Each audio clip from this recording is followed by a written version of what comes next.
It's time to go inside the mega events with some of the biggest names in the trillion-dollar world of sports. Let's go beyond the scoreboard with the sports professor, Rick Horrow.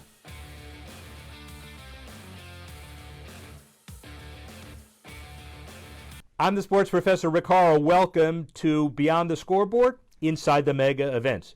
It's a trillion-dollar sports business, to be sure, and about 50 to 60% of those dollars are wrapped up in the mega events, the championships, Super Bowls, All-Star Games, World Series, Wimbledon, tennis majors, golf majors, NASCAR championships, IndyCar championships, Ryder Cup.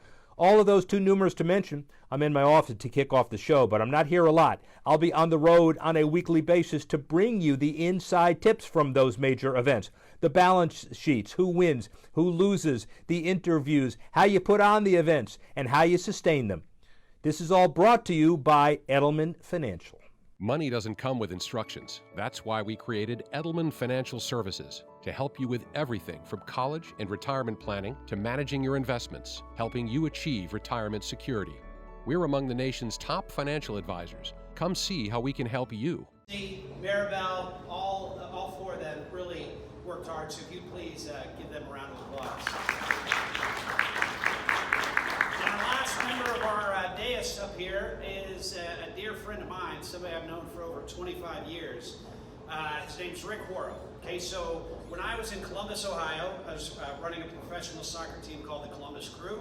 We were at Ohio Stadium. We knew it was a short-term solution. We needed to have a stadium, and I remember one night the mayor of Columbus saying, "We brought in the guy." The guy. Yeah, the stadium guy. He's got the best reputation for helping cities and teams come together to build facilities, and that was the first opportunity that I got a chance to meet Rick. We spent a little time around the Super Bowl a couple of years ago, had an opportunity to be part of his Power of Sports show that helped highlight the things that we're doing in the community, because he came to Houston and was really impressed with what we were doing here. But if I were to give you a definition of Rick, and actually it is a Webster's definition, he is the quintessential Renaissance man. And it's Renaissance man, if you know that term, it's defined as somebody who has many talents and much knowledge. He's a deal maker. He's done $4 billion in corporate partnerships to help cities develop projects like NRG Stadium. He's an acclaimed speaker. In fact, he got his law degree at Harvard and is a visiting expert on sports law at the Harvard Law School. He's a renowned author. He's written he was executive editor of Sports Business Handbook. He was the author of When the Game is on the Line and co-authored Beyond the Scoreboard, an insider's guide to the business of sport. He's also a media personality that's featured on Bloomberg Radio, Yahoo Finance, Thomson Reuters, and NBC Sports Network. And his clients are a who's who of all the sports leagues and teams that you can imagine. The NFL, the NHL, Major League Baseball, PGA Tour, you get the deal, right? Does that sound like a Renaissance man? Somebody who's got many talents and much knowledge? Certainly does to me. And it's not only here in the States, he's got a global reach. Trinidad and Tobago, St. Kitts, Brazil, Chile, Argentina, I could go down the list. So the cat's got credentials, right? And so we're really fortunate to have him here today, and I'd like to bring Rick up, if you please give him a warm round of applause. On stage, right? So first of all, thank you, Jamie. Really appreciate it. Although I will tell you at the threshold, a little upset. I'm a long-term, one of the things Jamie did not tell you is I'm a long-term Dolphin guy, and you took our left tackle forever. You guys now, and obviously one of the reasons why Jamie's excited is because you've inherited a left tackle that's going to buttress your line for the next 20 years. I'm a quintessential optimist, and one of the things the NFL does, as we all know, and Jeffrey Lurie, who we know very well, who owns the Eagles, coined this phrase, monetizing hope.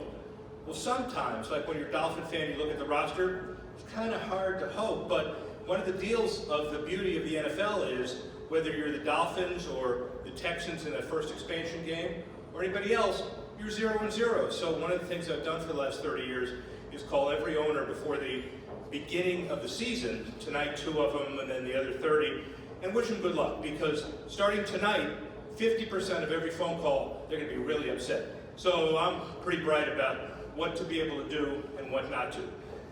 Thank you all very much for the opportunity to do this and to work with Jamie to talk about the national perspective on the Sport Business Handbook. Started 50 years ago, maybe. By the way, it's a $1.3 trillion business when you look at all of the numbers, and the people in this book are the movers and shakers of the business. And so, you could say it roughly started, I was at Harvard Law, and I grew up in Miami, didn't know anything about the game of squash, went to a professor, which gives you some ideas, students, about how you can influence academia, and told him my third-year thesis at Harvard Law School was going to be on hockey fighting, the criminal law, and the business of sports. And this professor said, that sounds great, but there's no such thing as sports law, and even if there was, we don't do it anyway. Well, I said, all right, you know what, we're going to have a bet, and you and I are going to play squash. And I've never played, but that's okay. And if I win, you're going to get me a hall pass to all of the stadiums in Boston, and we're going to get in and do the thesis and do it right and spend 2 years doing it and make some case law, so to speak. And if you win, I'm going to shut up and be a normal corporate guy and be bored the rest of my life. And so the scene was set. The little side benefit of all of this, by the way, is I befriended a person who I play squash with on a regular basis, who happened to be my roommate for 2 years, who is the Chief Justice of the Supreme Court, John Roberts, who has nothing to do with the story except it's an interesting name drop. And I won that game in the third game. Problem was Jim Vornberg, the professor, he was 81 years old when we played. Small detail. That would be the way I started, is defining sports business, sports law. I know, I'm old. You see how I got up on the stage. But the bottom line is 50 years of the sports business has certainly transcended. 50 years ago, the average 30-second Super Bowl ad, $72,500. Last year, $5 million. 50 years ago, the average salary, Jamie would appreciate this if you were in the context of negotiating with baseball players. Average Major League Baseball salary average, $29,300. Now, the average salary, thank you Astros, $4.5 million. Average. Super Bowl peak ticket, 50 years ago, $15 face. All right, we inflated to $91 now, but obviously you buy Super Bowl face value tickets today, $5,000. The industry has grown, and the industry has some perspective that other people don't. For example, 50 years ago, it was the Wild West. A friend of mine, Bob Ruxin, who wrote The Athlete's Guide to Agents, says the only qualification you need to be an agent is to have some poor athlete who calls you an agent. Things have become a lot different today. The organization of the sports business and sports law, and Jamie's perspective on it, and Rice University and all of the things that are happening, there are now over 950 programs, degrees, college offerings where you can get into business. A lot more people want to get in, but it's a lot more structured. Second, every aspect of the sports business is now scrutinized through the lens of sports business and sports law. Used to be, if you wanted to get a platform or a forum, you'd have to beg and scream and say, well, that was something that other people do, and I promise I won't bore you. Los Angeles Times did a study last year through their journalistic people at UCLA, and said 62% of the column inches, non-box scores, that were devoted to the sports page are not about the Dodgers 3, the Indians 2. It was about business law, marketing, deal making, all of the things that we're in this room talking about. Finally, the sports industry is defined today by changing circumstances, meaning media rights up $24 billion by 2022, according to a Pricewaterhouse survey. Sponsorship up about 6%, licensing 5%, tickets up about 3%. The biggest increase, and Mr. McNair would appreciate this, is philanthropy. 12%, $12 billion in the industry donated to doing right by doing good. And I have a show on Fox on the regionals called Power Sports. Jamie, as he said, was the key to the Houston show. We've renewed for a third season, but only because this is now the way the industry goes. My point is, 5 years ago, you think about what the trends are. Philanthropy is interesting, but the visionaries got it right, and now it moves the needle. Another example of what's happening. And so, where's it going? Global, international personalities, and decouching. And that was the word that I wanted to use. Everybody stole my thunder, but it's exactly the same issue. That's a fancy word for making sure the product that Jamie talks about is as compelling in the stadium as it is on TV. TV is no longer TV. TV is this. TV is whatever it is to be able to see things, as I thought Jamie would cringe on the audience. You can get almost anything for free.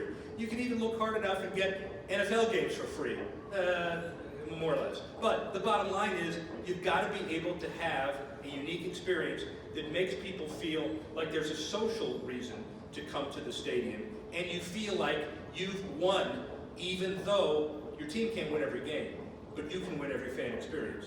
So, saying that, those are all the trends. The Sport Business Handbook, I'm not hawking it, I'm just telling you that we're really proud of it. It's 110 contributors. Paul Tagliabue, Gary Bettman, Don Garber, who many of you soccer people know, obviously, Don Shula, Jack Nicklaus, Gary Player, industry people like Senator George Mitchell, luminaries like Jamie Roots. The walks of life are significant and diverse. And what we do is we ask each contributor to define where they think the industry is going, what they think the biggest issues are, challenges, but also advice to people, to students, and anybody. People who want to sound bright at the water cooler, people who want to know a little bit more about the industry because of the intellectual challenge, people who actually want to get in the industry. And one of the things that's interesting is that of the 50 years, we asked each of the contributors to give us a list of the 50 greatest sports deal-making moments that serves as a basis when around the country to identify the 10 Texans moments or the 5 Cowboy moments. By the way, if there are 10 Texans moments, there can't be more than 5 Cowboys moments by definition. How's that? Like that? And on and on and on in each city. And so the New York University Preston Robert Tisch Institute for Global Sport created a set of criteria which is so Byzantine and difficult to talk about, I can't even explain it. Not relevant. The point is they came up with 50 moments with our contributors added to it that are the top 50 in the business, kind of chronologically. I'm not going to go through them all, but just to give you an idea that complement nationally of why every year is a significant anniversary. 50 years ago, around this time, the Curt Flood case defined free agency and forever defined the relationship between players and owners, struck the perpetual reserve clause down. Those of you who know about indentured servitude in sports understand the importance of 50 years ago, the Curt Flood situation. 45 years ago, 1974, a couple of months ago to 45 years, Hank Aaron breaks the home run record, and the moment an African American breaks that record in the mainstream of elites of baseball, the record he broke is clearly Americana. 40 years ago, in 1979, who remembers? Nobody remembers. I mean, I know them all, so you don't remember. But Magic Johnson, Larry Bird, Indiana State, Michigan State, it basically redefined how the NBA and then college basketball was watched and perceived. 35 years ago, interestingly enough, in 1984, the Air Jordan brand was created and then tried to be defeated.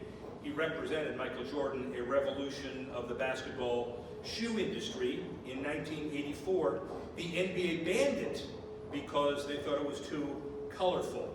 Needless to say, that's no longer the case. The brand regularly generates more than $2.5 billion in annual sales for Nike, and some years has generated over $3 billion, including some spin-off brands. 35 years ago. 25 years ago, Greg Louganis announces that he's openly gay and becomes a model for athletes who, in addition, expand the corporate sponsorship model to an entirely different set of demographics. He came out after winning the gold medal in '84 and '88, the Olympic Games, 94, 25 years ago. 20 years ago, Brandi Chastain, how many of you were here to remember her famous penalty kick? The photographs, that's a lot, there's two of us. The photographs of Brandi Chastain kneeling on the pitch in her black Nike sports bra were shared around the world, become an iconic image, and gave women's soccer a mainstream presence. 10 years ago, 2009, Billie Jean King receives the Presidential Medal of Freedom. She was honored not only for winning 39 Grand Slam titles, but the impact that Billie Jean King had on society. And then finally, but you can do this on a regular basis and play with these daily, 5 years ago, the E-Team eSports Leagues created the announcement of the High School Esports League, HSEL. On the surface, not that big a deal, but all you need to know is where esports is going these days. Many people confidently predict it'll be in the Olympics once they figure out a game where you don't cut each other's heads off, which will be sooner than later. And so the thought is every defining moment carries with it some significance way, way, way beyond just that particular moment. And as we stand here and celebrate 50 years of the sports business, how is this all characterized, kind of in closing? A number of traits. The leaders who shaped the industry prepare, they advocate, they listen, they have abundant character, they have significant credibility, they're flexible enough to lead with evolution, they collaborate, they have resilience, they get up off the canvas. Jamie had situations, I remember, where there were a number of referenda in Columbus, Ohio, and other processes that fail before the stadium ultimately gets done, that begins Jamie's public-private partnership financing career from IBM to P&G to Columbus, and now you're lucky enough to have him here. And finally, perspective. And all I'm trying to do in a brief period of time is to give you a bit of perspective on what the last 50 years are like, because I can guarantee you that the next 50 years are going to be a lot more robust, they're going to be a lot more creative.